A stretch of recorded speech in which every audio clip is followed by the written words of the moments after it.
Hello there everyone, I hope you're having a wonderful day, night, evening, whatever time zone you're in. I hope you're having a wonderful day, because it is time to talk about more Power Ranger comics on the YouTubes, because Boom Studios and Amy Jo Johnson have dropped the press release, the preview pages for Mighty Morphin Power Rangers Return Issue 4, the final issue of this miniseries that I've been loving, and it's sad to see it come to an end because this comic series has been a blast to read from month to month, and fingers crossed, toes crossed that we get a sequel for this later down the line. I have a gut feeling that Amy and Matt are going to sequel bait us at the end of this comic, so the doors are open for more opportunities. But this series has been a lot of fun to read, and I'm curious to see how it's going to end, but I've got an idea with how it's going to end. So let's go over the preview pages, let's go over the blurb, along with a couple of other things that was announced in this press release, which I want to talk about because it might pique your interest, and then I'll talk about some other housekeeping stuff along in the video as I ramble on. So let's read the blurb. With the green dragon power coin in the hands of someone's identity that will shock the rest of the Power Rangers, a fateful battle on the moon commences. But as the climactic battle unfolds, who will remain to carry on the legacy of the Mighty Morphin Power Rangers? Will the world need them?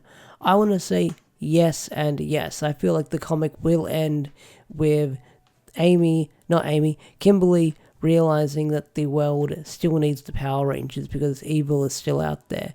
But I'm really excited to see how this is going to go down. So this issue is out on May 29th, which is crazy because usually this comic series releases like a week after like Ranger Academy, within like the second week of the month. But it's releasing at the end of the month on May 29th, which is crazy. That's like at the end of the month, right after we get issue 120 of MMPR. So it will be MMPR for 1 week and then the return the following week after. So it's going to be a busy month for comics when it comes to Power Rangers. But not only that, I'm also venturing into the massive verse, the supermassive verse, and I'll be talking about Rogue Sun issue 19, I believe, and I'll be talking about Radiant Black as well. Radiant Black is going to be weird to talk about if I do talk about it on the channel, because I'm jumping into like the almost climactic battle of the Catalyst War going on. And then Rogue Sun, I believe a brand new story arc is starting up because they wrapped up one story arc in volume 3, and I just finished reading Trade Back 2 and 3, and those had some story arcs within them that connected. But issue 19, I believe that's coming out next, will be the start of a brand new story arc. So I'm really excited for that. So another thing that they also mention is that for people wanting to collect this in trade back form, well, the press release also said that the soft cover will be releasing on December 4th in comic book shops and on December 10th everywhere else in bookstores. No idea where it's going to release, when the Kickstarter stuff is going to get sent out. You'll probably find out when you find out if you backed it, so keep an eye on your emails for that, because I did back the hardcovers for this, and I'm really excited to own the hardcovers for this series as well. So let's go over the preview pages and let's go over the covers for this, because this is going to be a lot of fun to talk about. So let me just switch windows real quick. I'll probably have to switch windows again. Oh, there's one of them. Okay, let me just close that. Let me just go over one of the preview pages as well. So Amy Jo Johnson teased this at Chicago, the Chicago convention that was on the weekend. The name escapes me, but at one of the panels, she brought up that she worked with the legendary Kevin Eastman from Ninja Turtles fame to do one of the variant covers, and here's what it looks like. Here's a sneak peek at it. It's mostly cropped out, but this is what it looks like. And it looks pretty cool. We're going to get a Kevin Eastman comic cover for Power Rangers. The Ninja Turtles and the Power Rangers are crossing over once again, but this time in the form of a comic cover. But this is really cool. I'm glad that Amy and Matt both had the opportunity to work with someone like Kevin Eastman. I've never read the original Ninja Turtles comic run. It's been on my bucket list for a while to read that comic run, but I definitely want to do it. I think like the original Ninja Turtles, like early Spider-Man stuff, is something I want to go back and read around like in the nearby future. Because I've read like stuff like older stuff like Maximum Carnage, but I want to go back and read like the early Stan Lee stuff with Spider-Man. But let's go over these preview pages and talk about them. Also, shout out to Amy Jo Johnson and Matt Hodson, who follow me on the Twitters. You guys are awesome. And thanks for also promoting my stuff and checking out my reviews. You guys are pretty cool. Thank you so much. It means a lot to me. Left me flabbergasted when Amy retweeted my review and said she enjoyed it, and Matt as well. So let's go over these cover pages. So this is the main one by Goni Montez, where we've got Olivia and Kimberly fighting on the moon. So Kimberly, spoilers, Kimberly's going to morph again. Because the main cover for the longest time was, they didn't show it until now, because when the solicitations came out, they only showed like 2 or 3 covers.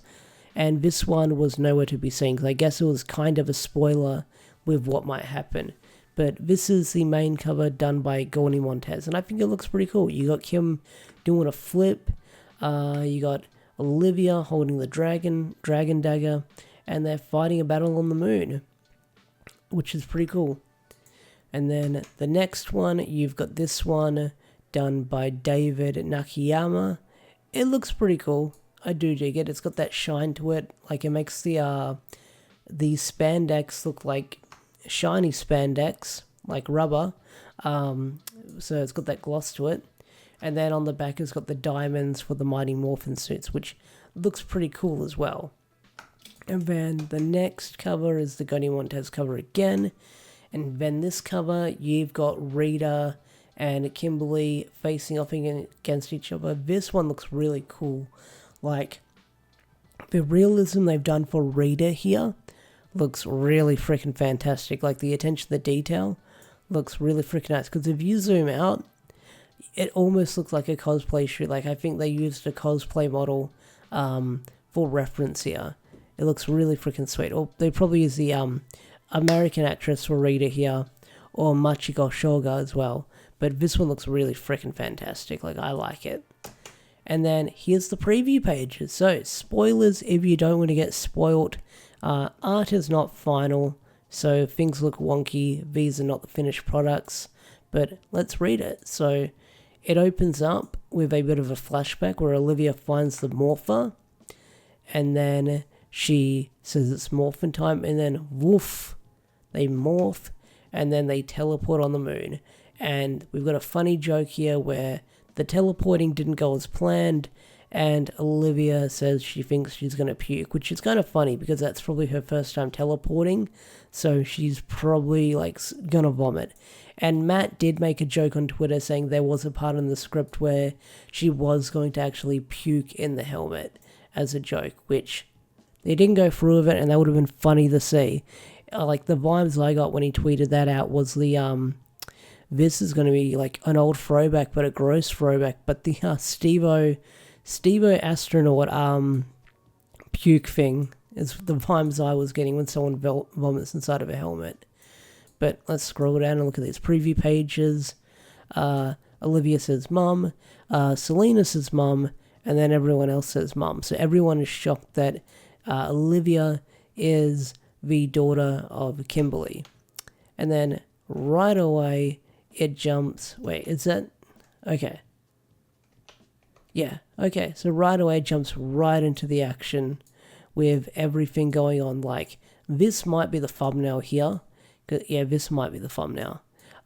So right away, Selena goes for the attack, and the dragon dagger gets knocked back, and Billy does say that the Dragon Dagger is powerful enough to disrupt the force field.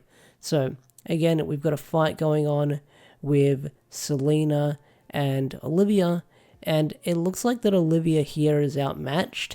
You'll see in the next couple of pages, because although she's probably trained to fight, I doubt she can probably barely hold her own against a villain like that.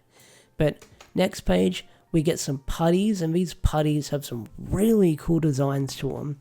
If you look at them, I mean, look at these putties. They're all like carved up, they're stitched together, like they're no longer made out of clay, I'm guessing, because Finster's machine broke and he didn't have any clay left. And then last issue we found out that he used to eat most of like the monsters that he found on the moon. Like he ate the remains of the monsters. So I get the feeling because like Finster didn't have much clay or resources left, he just like pushed together and smashed together like a bunch of putties and stitched them up to sort of make do whatever he can find, because you can see like a lot of them have different stitch work done to them, which again, really cool.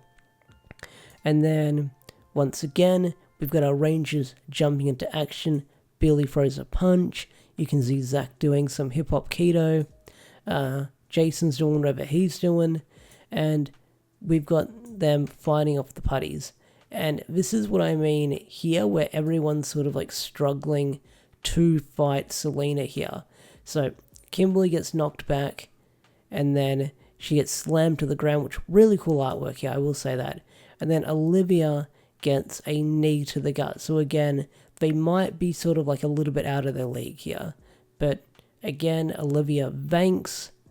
Selena thanks Olivia for coming here, because it means that her father's power coin was brought right to her.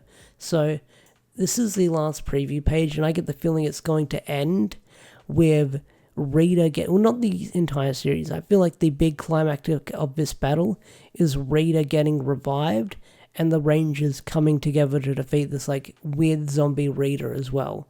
Because I don't know if Selena can get redeemed with everything going on, even though we know the truth of the backstory from last month, because that's sort of like that's something that only Tommy knew about, that we saw through flashback form. But either way, I'm really, really excited to read this issue when it drops out in the next couple of months. What do you guys think? Tell me down below. I'd love to hear your thoughts and opinions. With that said, I'm out of here. Have a wonderful day or night, and I'll see you guys later. Peace out. Take care. Bye.